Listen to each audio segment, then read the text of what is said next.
Hey guys, Ivan is here at hindi kayo makapaniwala sa nalaman namin ngayon. Lumalabas na si Stan at Mike ay pumapasok sa pinakamayamang paaralan sa mundo at hindi namin ito alam. Lahat doon ay gawa sa ginto. Mga gintong pader, gintong sahig, gintong cafeterias at pati gintong GYM. Mukhang medyo baliw, diba? Pero nagpasya kaming pumasok ng palihim sa paralang iyon at tingnan kung ano ang itsura nito. Guys, siguraduhin niyong panoorin ang video na ito hanggang dulo para hindi niyo makaligtaan ang pinakamalupit na bahagi. Okay, kailangan talaga nating isipin kung paano tayo makapasok sa paaralan. Papasok tayo ng palihim, magpapanggap na bagong estudyante at boom, nakapasok na tayo. Ganun lang kasimple. Mag-isip tayo ng plano. Hintayin niyo muna. Pero bago tayo pumasok ng palihim sa paralang iyon, guys, pakihit naman ang subscribe button. Halika na. Please, maraming salamat. Hoa, napakaganda ng paaralang ito. Hintayin mo, marahil may maraming gwardiya. Oh, so paano tayo makakapasok? 2 very boring minutes later. Okay, maghintay lang tayo na makalampas ang mga gwardiya tapos bigla kang tatakbo papasok. Okay, Sarge, Hintay. Sage na, takbo na. Hoa, tingnan mo. Ito ang pinakamataas na antas ng karangyaan. Hoy, tumigil ka. Paano kung may alarma ito? Alam mo, kailangan natin maghanap ng uniforme para magmukha tayong kasali. Hindi tayo pwedeng pumasok na ganito. Oh, tingnan mo. May ilang locker na bukas. Ang weird, kadalasan sa paaralan ko nakalock ang mga ito. Oh, pero sa tingin ko wala namang nagnanakaw dito kaya walang pakialam ang mga tao. Well, mukhang magbabago na yan ngayon. Anong ibig mong sabihin, Eva? Ibig kong sabihin ito. Wow! Kukunin ko ito.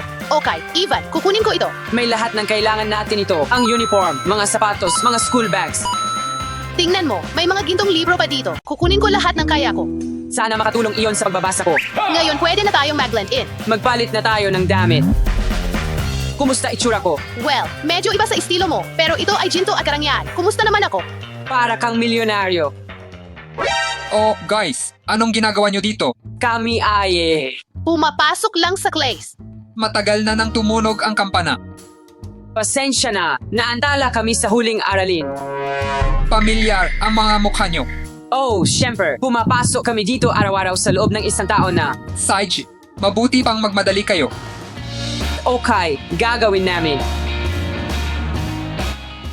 Ang dikit nun Punta na tayo sa clays. At ganyan mo, mapapalaki ng 3 beses ang kita mo. Hello, teacher. Pasensya na po kung nahuli kami. Inabala kami ng punong guro. Si Maria, bayan. Magandang hapon, walang problema. Minsan pinapayagan ko naman ang mga estudyante na mahuli. Ayos. Oh, sila nga. So kayo ang mga bagong estudyante, tama ba? Tama. Saiji, magpakilala tayo sa isa't isa. Magpakilala ka. Ang pangalan ko ay Ivan. Ang pangalan ko ay Stanley. At ako si Maria. Ang pangalan ko ay Mike. Ako sa MR Rich. Mangyaring umupo na kayo.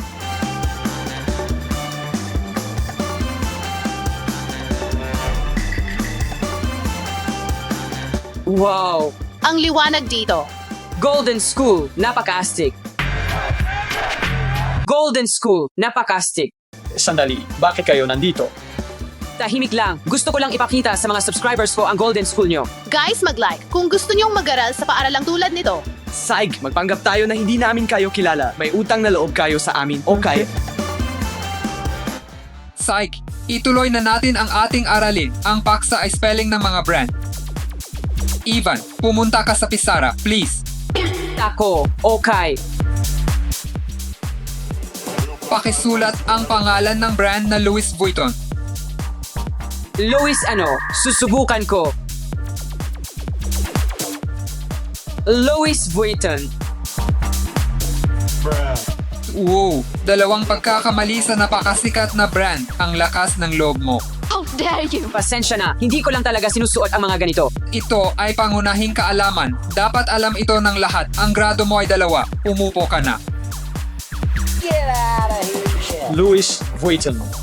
Okay, naiintindihan ko na ngayon. Saij, Maria, ikaw na ang susunod. No! God, please, no! No! Guys, nakuha ko ay 2. Anong classing grading ito? Ang mga gradong nakukuha mo ay ang perang makukuha mo. Oh, nakuha mo na ang $200 mo. Anong ibig mong sabihin? Ang maling sagot ay bibigyan ka ng $200 at ang tamang sagot ay $500. Tuho, ang astig niyan. Nagsisimula ko ng magustuhan ang paaralang ito. Oh, pero ang spelling ng mga brand na ito ay napakahirap. Hindi ko na kaya ito. Kaya Maria, ipakita mo sa amin kung paano baybayin ang pangalan ng brand na Vetments. Alam ko yan.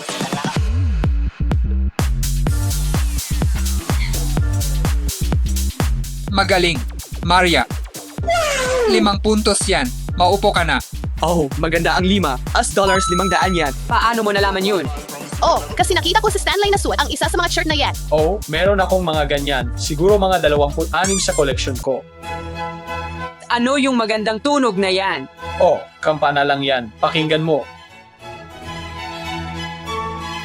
Hoa, nakakatuwang piliin para sa kampana. Gusto ko yan. Tapos na tayo. Para sa araw na ito, halina't kunin ang pera nyo. 600 para kay Stanley, 300 para kay Mike, 200 para kay Ivan, 500 para kay Maria. Aba, magandang motibasyon yan. Anong marangyang PGWM? Iniisip ko kung paano sila nagtuturo ng PE dito. Ang bigat tingnan ng ginto. Pumila, kayo. Ngayon, tulad ng araw-araw, ginaganap natin ang championship para sa pinakamagaling na atleta sa paaralan. Hindi ito magiging madali. Ayos, paano kung ang kampiyon ay makakuha ng $100? Magsimula tayo sa hamon ng lakas. Sino mang makakagawa ng pinakamaraming squat gamit ang dumbbells ay makakakuha ng puntos. Pero sir, hindi makatarungan yan. Mas malakas ang mga lalaki. Ayon sa tuntunin, mga babae, double ang bilang ng resulta.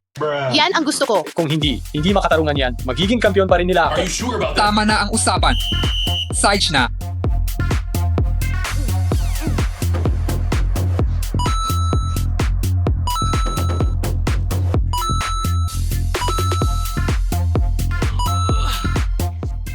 Akala ko mas madali. 1 o 2 na lang kaya ko.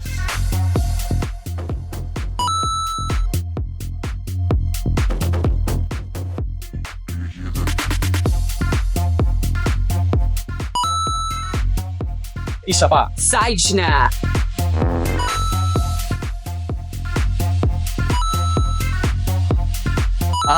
Isa na lang ang kaya ko. Tapos na ang oras. Mukhang si Maria ang nanalo. Oras na para sa ginto sa basketball.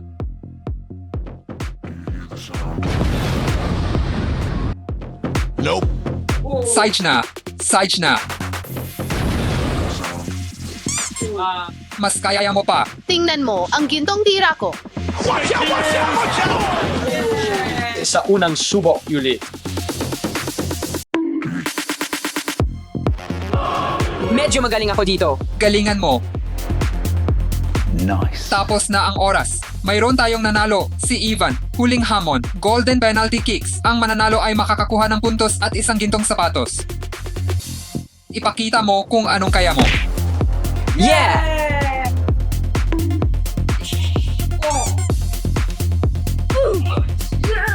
Bakit ako nagbabayad para sa paaralan? Yeah! Ayos, Ivan. Ikaw ang nangungunang scorer ng paralan at ang pinakamahusay na atleta. Nanalo ka ng gintong sapatos. Wow, Tara na! Huwag mong kalimutan ang 100 mo. Oh, salamat. Tingnan mo ang sarili mo. Grave, gutom na ako. Kane tayo. Kung ganito ang PE lesson natin, iniisip ko kung ano ang magiging itsura ng cafeteria. Oh, malamang parang pagkain na ginto o kung ano man. Pati ang prutas ay ginto. Naku naman, hindi na ako magugulat kung may Michelin stars ang cafeteria na ito. Ayos, huwag tayong magmukhang tanga. Kumakaway siya sa atin. Maging natural tayo. Nagpasya kayong kumain. Kamusta ang tingin nyo sa paaralan namin? Lahat ay ginto. Ang kislap talaga. At may pera pa tayo. Gustong gusto ko ito. Ayos, oras na para sa tamang tanghalian ngayon. Okay.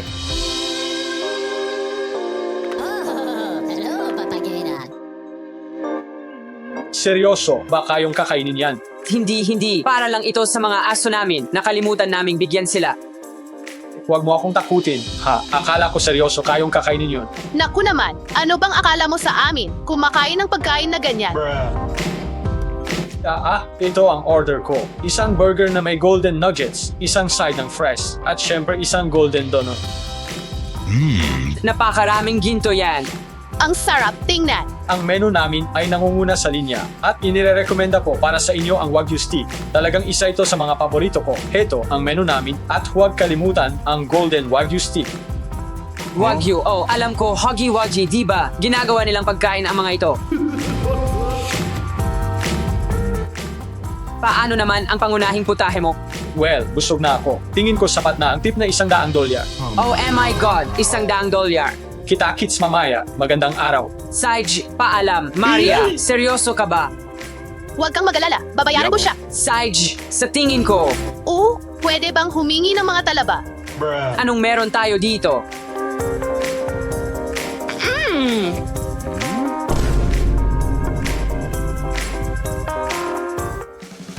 Masarap iyon. Oh, isang masarap na merienda. Pansin sa mga estudyante, kagyat ito, inaasahan ko ang lahat sa class. Ano kaya ang nangyari? Kahit ano pwede mangyari sa paaralan. Sana binibigyan nila tayo ng mas maraming pera. Handa na ako diyan. Oo, gusto ko rin yon. Tara na. Ngayon, ay may insidente sa paaralan. Anong nangyari? Hindi namin alam. Hindi pa niya inanunsyo. Ayon sa aming impormasyon, may nakapasok sa paaralan. Ngunit hindi na kailangang magpanik, nagsimula na kami sa investigasyon. Ngunit mayroon na kaming nakuha, ang nanghimasok ay nagiwan ng ebidensya. Para sa kaligtasan ng lahat, gagawa tayo ng maliit na eksperimento, wala naman seryoso. Magsimula tayo sa iyo, ipakita mo ang iyong paa, hindi Stanley. Wala akong ginawang mali. Matagal mo na akong kilala. Ipakita mo ang paa mo, Alin, dude? hindi mahalaga, ipakita mo. Ngayon, Kailangan kong may gawin. May ideya ako. Sir, sa tingin ko mas madali kung titingnan natin ang mga kamera. iyon ay mahusay na ideya. Malaya na kayong umalis, pumunta at kumain ng caviar. Ang nanghimasok ay mahuhuli ka na. Guys, may mga nanghimaso. Naghihintay siya sa atin. Bilisan nyo. Maria, mga kamera, seryoso. Mahuhuli niya tayo ng madali. Habang sila'y nagpapahinga, buburahin natin ang mga kuha. Legal ba yan? Nope. Malinaw na lahat. Tara na. Saij, buksan. Mayroon tayong ilang minuto lamang. Pero huwag kang hahawak sa kahit ano. Okay. Tumingin ka lang sa pinto. Ano ang password o sandali? Tingnan mo. Ito ay Gold School is the best. Really? Tara na. Umepekto. Bilisan mo. Sa tingin ko paparating siya. Naririnig ko ang mga yapa. Ilang minuto lang at babalik na ako.